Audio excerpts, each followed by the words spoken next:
नमस्कार दोस्तों। कल हमने नक्षत्र, राशियां और ग्रहों के बारे में बेसिक जानकारी जानी और होरोस्कोप के बारे में जाना। होरा चक्र क्या है, तो यहाँ से अब आगे देखते हैं। ये आपका होरोस्कोप है। कल हमने बताया था केंद्र और त्रिकोण के बारे में। तो पहला, चौथा, सातवां और 10वां भाव केंद्र होता है। त्रिकोण होता है 5वां और 9वां भाव। पहला भाव ही त्रिकोण कहलाता है। तो पहला, 5वां और 9वां भाव तीनों ये त्रिकोण में आते हैं। इसके अलावा दूसरा भाव पढ़कर, तीसरा भाव उपचय और आपोक्लिम, 5वें भाव को त्रिकोण के साथ साथ पढ़कर भी कहते हैं, छठे भाव को आपोक्लिम के साथ उपचय भी कहते हैं, 7वां भाव केंद्र तो है ही, साथ में उपचय भी है, 8वां भाव पढ़कर भी है, 9वां भाव त्रिकोण है ही, साथ में आपोक्लिम भी है, 10वां भाव केंद्र के साथ उपचय है, 11वां भाग उपचय और पढ़कर दोनों है, 12वां आपोक्लिम है। यानी केंद्र 1, 4, 7, 10 भाव, त्रिकोण 1, 5, 9, उपचय 3, 6, 7, 10 और 11 भाव, पढ़कर 2, 5, 8 और 11 भाव, और आपोक्लिम 3, 6, 9 और 12वां भाव। इसका प्रयोग आगे जब हम फलादेश करेंगे तो ग्रहों के शुभ और अशुभ फल का निर्णय इससे करेंगे। अब हम थोड़ा सा फलादेश की जो है प्राथमिक भूमिका बनाते हैं। तो 12 भाव के बारे में हमने आपसे चर्चा की थी। अब फलादेश में देखते हैं कौन सा भाव क्या चीज़ प्रकट करता है। जैसे प्रथम भाव है, तो प्रथम भाव तन, आत्मबल, चेहरा, मन स्थित, दुर्बलता, रूप इत्यादि, चेहरे पे तेज इत्यादि चीज़ों को प्रदर्शित करता है। इसके अलावा भी और चीज़ें हैं, विस्तृत में कभी फिर से इस पर और चर्चा करेंगे एक एक भाव के बारे में। पहले भाव का कारक सूर्य है। इसी तरह दूसरा भाव धन, वाणी और शरीर के दक्षिणी अंग को प्रदर्शित करता है। दक्षिण अंग में शरीर का आँख हो गया, दाहिना कान हो गया, कुछ भी इस तरह। और दूसरे भाव का कारक ग्रह बृहस्पति होता है। इसी तरह तीसरे भाव से हम पराक्रम और छोटे भाई बहन का विचार करते हैं, और इसका कारक ग्रह मंगल होता है। कारक ग्रह मतलब इस भाव कारक ग्रह का मतलब होता है कि कोई ग्रह उस भाव में अगर स्थित है तो विशेष बल पा जाता है, यानी बली हो जाता है, विशेष बल पा जाता है। अब उसका शुभ या अशुभ प्रभाव क्या होगा ये हम आगे देखेंगे। इसी तरह चौथा भाव माता, भूमि, मकान, सुख, वाहन और ससुर से संबंधित है, ससुराल पक्ष से भी संबंधित है। इसमें कारक ग्रह चंद्रमा और बुध है। हालांकि बुध चौथे भाव में निष्फल होता है, यानी प्रभाव नहीं डाल पाता। पांचवा भाव विद्या, संतान और देव भक्ति से संबंधित होता है, यानी आपके इष्ट देव कौन से हैं। इसका कारक ग्रह बृहस्पति है, लेकिन 5वें भाव में अगर बृहस्पति बैठता तो निष्फल हो जाता है, यानी निष्प्रभावी हो जाता है, उसका प्रभाव बेहद कम हो जाता है। छठा भाव शत्रु का, क्षति का, रोग का, मामा का, मौसा मौसी का है, और इसका कारक ग्रह है शनि और मंगल। इसी तरह 7वां घर पति पत्नी का विचार किया जाता है, इससे विवाह का, दैनिक व्यवसाय का भी इससे विचार किया जाता है। इसके अलावा बड़े भाई का जो पुत्र है यानी भतीजा है उसका ही विचार किया जाता है। 7वें भाव का कारक ग्रह शुक्र है। 8वां भाव मनुष्य की आयु, मृत्यु या मृत्यु स्थान, साथ ही जनेंद्रिय और मोक्ष संबंधित फलादेश के लिए विचार किया जाता है इसका। 8वें भाव का कारक ग्रह है शनि। 9वां भाव धर्म, भाग्य, कानून और तीर्थ यात्रा का इससे विचार होता है, इसको धर्म भाव भी कहते हैं, और इसमें कारक ग्रह है सूर्य और बृहस्पति। 10वां भाव जो हो कर्म, व्यवसाय, नौकरी, राज्य, पिता, सास, यश और संन्यास से संबंधित है। इसमें 4 कारक ग्रह होते हैं, बृहस्पति है, सूर्य है, बुध और शनि है। 11वां भाव में कारक ग्रह बृहस्पति है, और 11वां भाव लाभ और बड़े भाई बहन और मित्रों का विचार करने के लिए है। इसी तरह 12वां और अंतिम भाव जो है व्यय या विदेश यात्रा या हानि, साथ ही साथ मोक्ष का विचार भी इससे किया जाता है। इसके अलावा शरीर के बाएं अंग का भी विचार किया जाता है। हमने यहाँ देखा दाएं अंग का विचार दूसरे घर से, और शरीर के बाएं अंग का विचार जो है वो 12वें घर से किया जाता है। इसका कारक ग्रह शनि है। अब इसका एक नाम भी इसको कहते हैं, जैसे पहला तन भाव है, दूसरा धन भाव है, तीसरा सहज भाव, चौथा सुख भाव है, 5वां पुत्र भाव है, 6वां रिपु यानी शत्रु भाव है, 7वां जाया या पति पत्नी भाव, 8वां निधन भाव है, 9वां जो है धर्म या भाग्य भाव है, 10वां कर्म भाव है, 11वां आय भाव है, 12वां व्यय भाव है। क्या इन भावों को कभी कभी नामों से भी पुकारा जाता है। अब हम यहाँ 9 ग्रहों के कुछ गुण और धर्म के बारे में उनका चर्चा करेंगे। जैसे सूर्य है, सूर्य जो है पाप ग्रह माना जाता है। चंद्रमा इसी तरह से जो है समग्रह है, उसके आगे चर्चा करेंगे। मंगल पाप ग्रह है, बृहस्पति पुण्य ग्रह है, शुक्र पुण्य ग्रह है, शनि पाप ग्रह है, राहु पाप ग्रह है, केतु पाप ग्रह है। चंद्रमा क्या शुक्ल पक्ष का पुण्य ग्रह माना जाता है और कृष्ण पक्ष में चंद्रमा जो है पाप ग्रह माना जाता है। बुध जो है जिस ग्रह के साथ रहता है उसी तरह का व्यवहार करता है, तो इसको समग्रह भी कहते हैं। अब यहाँ पाप ग्रह या पुण्य ग्रह का ऐसा मतलब नहीं है कि ये ग्रह हमेशा नुकसान ही पहुँचाएंगे। ये इनका एक सांकेतिक इनका स्वभाव दर्शा रहा है बस। सूर्य जो है आत्मबल और चेहरे का प्रतीक है, चंद्रमा मन का है, मंगल रक्त का है, बुध जो है दांत और अस्थि का है, बृहस्पति छाती और मज्जा यानी अस्थि मज्जा का है, शुक्र जो है जनन संबंधित है, शनि जो है वो जनेंद्रिय गुप्तांग और वायु संबंधित है। तो इन चीज़ों से इन जो ग्रह मजबूत या कमज़ोर हैं आपकी जन्म कुंडली में, तो उनका आपके शरीर पे या उनके अंगों पे क्या क्या प्रभाव पड़ेगा, वो दुर्बल होंगे सबल होंगे कैसे होंगे, इस चीज़ का आगे विचार किया जाएगा। इसी तरह रंग क्या प्रदान करते हैं कौन से ग्रह।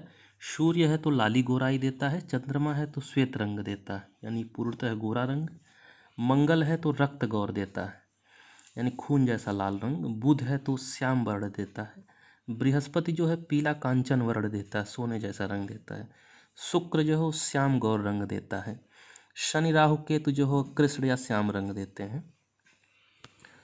अब आगे देखते हैं पाप या क्रूर ग्रह। जो ऊपर था सूर्य मंगल शनि राहु केतु को मूलतः है पाप या क्रूर ग्रह माना जाता है। पुण्य या सौम ग्रह अगर हम हैं तो बृहस्पति शुक्र बुध और चंद्रमा को माना जाता है। बुध और चंद्रमा दोनों जगह यहाँ लिखा इसलिए गया है कि ये समय के साथ अलग अलग व्यवहार करते हैं। जैसे चंद्रमा अगर कृष्ण पक्ष का है तो पाप या क्रूर की तरह व्यवहार करेगा, शुक्ल पक्ष का है तो पुण्य या सौम्य की तरह व्यवहार करेगा, बुध जिसके साथ रहेगा वैसा व्यवहार करेगा यानी जिस ग्रह के प्रभाव में रहेगा। केतु भी जो है वो अगर पुण्य ग्रहों के साथ है तो सौम्य ग्रह की तरह व्यवहार करता है। अब ग्रह चलते कैसे हैं। सूर्य और चंद्रमा सदैव मार्गी होते हैं और राहु केतु सदैव वक्री होते हैं। इसके अलावा मंगल बुध बृहस्पति शुक्र और शनि ये 5 ग्रह मार्गी और वक्री दोनों होते हैं। मूलतः ऐसा होता है कि मार्गी ग्रह शुभ फल और वक्री ग्रह अशुभ फल देते हैं, लेकिन कुंडली में और चीज़ें भी देखने के बाद इनका विचार किया जाता है। ग्रहों से संबंधित रत्न बता देते हैं। सूर्य का जो है माणिक है, माणिक जो है लाल रंग का होता है और इसको सदैव सोना में ही पहनना चाहिए। इसी तरह चंद्रमा मोती सफ़ेद और काला दोनों होते हैं, इसको सदैव चांदी में पहनना चाहिए। बुध का रत्न है पन्ना, हरे रंग का होता है या मरकज हरा भी इसका रत्न है, इसको सोने या चांदी दोनों में पहन सकते हैं। इन ग्रहों के स्वभाव के अनुसार धातु का निर्णय होता है कि किस में पहनना है। बृहस्पति का रंग जो है पुखराज पीले रंग का होता है, इसको सोना चांदी में पहन सकते हैं। शुक्र के लिए हीरा है या अगर हीरा नहीं है तो स्फटिक पहन सकते हैं, सोना या चांदी में पहन सकते हैं। शनि के लिए नीलम पहन सकते हैं, नीला कलर का, इसको सोना चांदी के साथ लोहा में पहन सकते हैं जैसा कि शनि को लोहा प्रिय है। मंगल जो है वो उसका रत्न मूंगा है, लाल हल्का होता है, इसको सदैव सोना में ही पहनना चाहिए। अब हम ग्रह दृष्टियों के बारे में बात करेंगे, यानी कौन सी ग्रह की दृष्टि किस किस भाव पर होती है। तो सभी 9 ग्रह जो होते हैं वो अपने से 7वीं पूर्ण दृष्टि रखते हैं। दृष्टियां भी कई प्रकार की हैं, पूर्ण दृष्टि है, अर्ध दृष्टि है, आंशिक दृष्टि है। ये विस्तृत फिर एक एक टॉपिक लेके कभी चर्चा होगा। अभी पूर्ण दृष्टियां देखते हैं। तो सभी 9 ग्रह अपने से 7वीं पूर्ण दृष्टि रखते हैं। जैसे मान लीजिए लग्न में यहाँ या पहले भाव में शुक्र ग्रह है तो अपने से ये 7वें देखेगा। 7वें कैसे देखेगा, 1 2 3 4 5 6 7 यानी 7वें भाव को देखेगा। तो 7वां जब गिनेंगे हम तो इनका पहले भाव को भी साथ में गिना जाएगा, ऐसा नहीं कि यहाँ से गिना जाएगा। तो शुक्र यहाँ पे है तो 1 2 3 4 5 6 7 दृष्टियों की गणना इसी प्रकार की जाएगी। तो सारे 9 ग्रह अपने से 7वीं दृष्टि रखते हैं। लेकिन मंगल बृहस्पति और शनि इनकी और भी दृष्टियां होती हैं। जैसे मंगल मान लीजिए दूसरे घर में स्थित है तो अपने से 7वीं दृष्टि तो रखेगा ही, यानी द्वितीय भाव में स्थित मंगल 1 2 3 4 5 6 7 अष्टम भाव को भी देखेगा। साथ ही इसकी 4 और 8वीं दृष्टि भी रहेगी और ये पूर्ण दृष्टि है। यानी मंगल अपने से द्वितीय भाव में होकर 1 2 3 4 यानी पंचम भाव को भी देखेगा। उसके बाद 5 6 7 8 और नवम भाव को भी देखेगा। यानी यहाँ स्थित मंगल पंचम भाव को भी देखेगा और अष्टम भाव को भी देखेगा और नवम भाव को भी देखेगा। यानी चौथी, सातवीं और आठवीं पूर्ण दृष्टि होगी। इसी प्रकार बृहस्पति मान लीजिए यहाँ स्थित है, तो बृहस्पति 5वीं, 7वीं और 9वीं पूर्ण दृष्टि रखते हैं। इसी प्रकार शनि तीसरी, 7वीं और 10वीं पूर्ण दृष्टि रखते हैं। तो बृहस्पति 1 2 3 4 5 यहाँ भी दृष्टि रखेंगे, फिर 6 7 यहाँ भी रखेंगे, फिर 8 9 यहाँ भी रखेंगे। इसी तरह शनि अगर सप्तम में है तो तीसरी, 7वीं, 10वीं दृष्टि रखेंगे, 1 2 3 यहाँ दृष्टि रखेंगे, फिर 4 5 6 7 यहाँ रखेंगे, फिर 8 9 10 यहाँ भी उनकी दृष्टियाँ रहेंगी। तो मंगल, बृहस्पति और शनि की अतिरिक्त दृष्टियाँ होती हैं। बाकी जो 6 ग्रह इनके अलावा बच रहे हैं सब अपने से 7वीं दृष्टि रखते हैं। राहु और केतु को ऐसा माना जाता है कि वो अपने ऊपर भी दृष्टि रखते हैं। राहु की 5वीं दृष्टि भी रहती। ये दृष्टियों पे भी और गूढ़ चर्चा कभी अलग से होगी। इसके अलावा हम देखते हैं ग्रह मैत्री, समझते हैं कि कौन ग्रह आपस में मित्र हैं या शत्रु हैं, तो उसी के अनुसार हम फलादेश आगे कर सकते हैं। तो हमने कॉलम बनाया है सूर्य, चंद्रमा, मंगल और बृहस्पति, पहले नंबर पर बनाया है। ये चारों आपस में मित्र हैं, इनमें नैसर्गिक मित्रता है। अब ये मैत्री जो है अभी नैसर्गिक इसलिए हम यहाँ कह रहे हैं कि कुंडली में भाव में जब एक ग्रह अलग अलग जगह स्थिति होंगे तो परिस्थिति के अनुसार एक दूसरे के मित्र या शत्रु भी हो सकते हैं। तो उसका विचार हम कुंडली के अनुसार ही करते हैं। शुक्र, शनि, राहु, केतु आपस में मित्र माने जाते हैं। अब ये दोनों आपस में शत्रु माने जाएंगे एक दूसरे के। यानी सूर्य और शुक्र बैठे हैं तो शत्रुता रखेंगे, सूर्य शनि बैठे हैं शत्रुता रखेंगे, सूर्य राहु बैठे हैं, केतु सूर्य के साथ बैठा है शत्रुता रखेंगे। तो इसी तरह मंगल के साथ शनि है, चंद्रमा है तो शत्रुता रखेंगे। बुध जो है वो शम ग्रह माना जाता है, यानी ये जिस ग्रह के साथ रहेगा उसी हिसाब से अपना ये कैरेक्टर चेंज कर लेगा, उसी हिसाब से व्यवहार करेगा। दोस्तों, मेरी सारी वीडियो छोटी छोटी मैं रख रहा हूँ 10 से 12 मिनट की। इसका कारण ये है कि छोटी छोटी वीडियो में ज़्यादा से ज़्यादा सामग्री शामिल करने की कोशिश कर रहा हूँ। और मेरी कोशिश ये है कि 8 से 10 भाग में, जो कि 10 10 12 12 मिनट के वीडियोज़ होंगे, उसमें ज्योतिष का जो प्राथमिक ज्ञान है वो लगभग पूर्णतः कवर हो जाए। यानी आपके सामने कोई कुंडली हो या जन्म कुंडली आपको बनाना हो तो आप उसको बना सकें और उसका जो फलादेश कर सकें। फलादेश तो एक विस्तृत ज्ञान है जो समय के साथ धीरे धीरे और भी विस्तृत होता जाता है।